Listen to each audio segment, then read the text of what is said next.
Hello and welcome to another edition of the Paul's Body Engineering Podcast. Today I bring you another solo episode, and this one is a topic that I talk about a lot, and it's about meal plans. Meal plans are, look, it's an interesting one because they're the bane of my existence, but at the same time they serve a real purpose. They're really fundamentally awesome in terms of setting someone up on the direction they need for their weight loss journey or their health and fitness journey or whatever it may be. There's a lot to like about a meal plan, but unfortunately it comes with a lot of questions, and people think that they're the magic answer. They think that they are basically the answer to all their problems in terms of nutritional literacy or the lack thereof, and they then question everything when it comes to the breakdown of a meal plan. A meal plan is it's not the be all and end all. It's certainly not what you would call a magic solution. It doesn't provide all the answers, but what it does do is it gives you structure. It gives you a outline. It gives you a guide. Now, the amount of times this has happened to me, and I'll give you this scenario. So, people will reach out, they want nutritional coaching. Part of my qualification process is, do you want a meal plan, or are you comfortable and confident to track calories on your own, or do you want to sort of opt between the two? And we'll establish where we sit at a later stage. And those that opt for a meal plan, and granted, that's great. And I'm really clear with them at the introduction. I say, look, meal plan, the common questions I get asked about a meal plan once I've set it up is, do I have to stick to it? As silly as that sounds, yes, you do. How long do I have to follow it for? Forever, basically, until you get to a point where you're comfortable to track your own food. And, we make obviously the adjustments necessary based on energy expenditure and training and calories, etc. And people really struggle with that. They really struggle with the concept of having to follow a plan. I think they go in without their eyes wide open, and they come in with nutritional coaching or just wanting a meal plan, thinking that it'll just be delivered in a way that's going to give them plenty of options, plenty of variety, loosely structured, and they'll still be able to go about their business and still have their meals out and do all these things and have the success that they had sought out. And it doesn't work that way.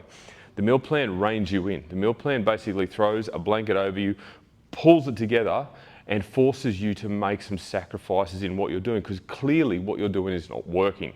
And this is what a lot of people really struggle with. They don't want to give up what they've got, but they also want to make change. Can't have both. You can't have your cake and eat it too. And if you are not prepared to learn about nutrition, to track your food and understand calories, macronutrients, and actually the intricacies of that, then yeah, a meal plan is a very good option for you, but you've also got to stick to it. That is the biggest thing. You've got to stick to it. You've got to see it out. And granted, it may only be 6 weeks. And look, depending on the coaching system that you engage and who you work with, there may be options in regards to different meal plans. Like some coaches will cycle between, say, 3 meal plans over the course of the first, say, 3 months. Some will just have the one, and you have to repeat that every day. And if those of you that listen to my podcast will go back, I think 3 or 4 podcasts ago, I did a podcast specifically about repetition.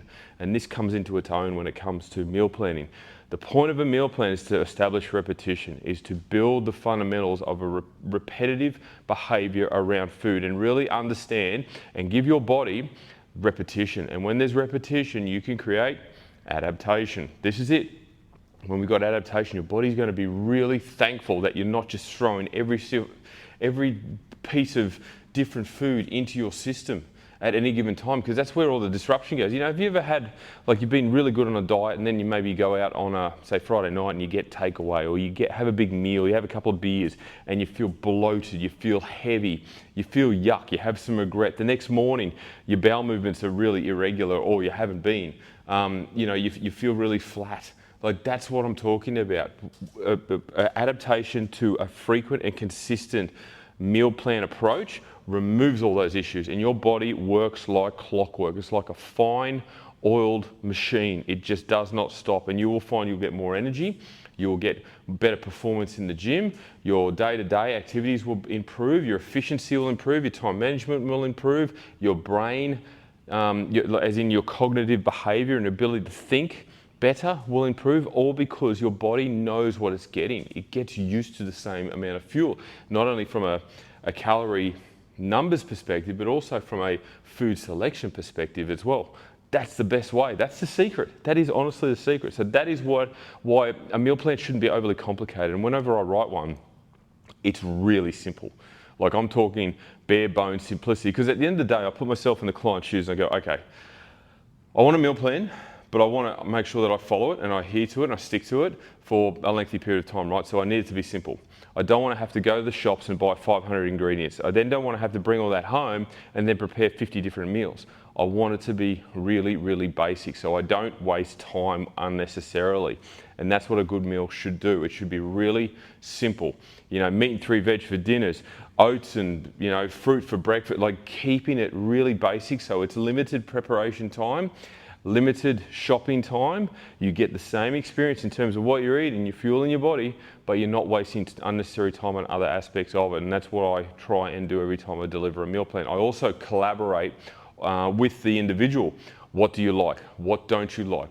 Do you have any allergies? What do you see yourself eating repetitively? What can you comfortably eat repetitively? Let's integrate that in and at least try and make that work in some way, shape or form. Granted, obviously, if they're on, you know, they're in a deficit, some calories may or may not fit. So it just depends. But the point is, a meal plan is really challenging for a lot of people because of that repetitive nature, because they have to sacrifice. And this is what people struggle with. They really do.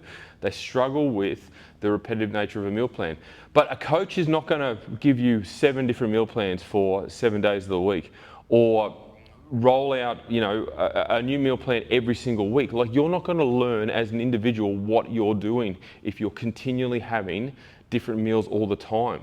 It's really important that you understand the fundamentals. Look at the meal plan, understand the breakdown, understand the protein, the carbs, the fats. Why have they developed it the way they have?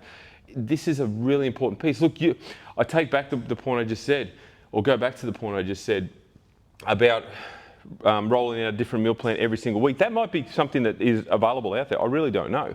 But it would be a lot of work for a coach. It would be a lot of work, unless they're using generic meal plans, which is what I don't do. Mine are customized. They have to be customized. And that's the thing. It takes a lot of time to build it out, establish what needs to be put into it, and then make sure that it lines up with the calories that you've calculated, because that's a completely separate calculation, right? You've got to obviously ask all the appropriate questions of the individual, and this takes a lot of information. You know, not only is it body weight and training, it's also activity levels during the day, it's also stress, it's also sleep, it's also goals. These are all factors that you've got to take into consideration. And you've got to work out the math on the calories, work out the macronutrients, and then put that into the meal plan, and then line the meal plan up so that those food selections in the meal plan line up with the calories. There's a lot of initial work to be done. So it is important that as a client, as a person who has requested a meal plan, you show the respect and you follow it along, as much as there may be resistance, because you might not have followed one before. And I get that. You know, it may be hard to remove the opportunity and the freedom of variety, but anything that comes along that is good for you takes sacrifice.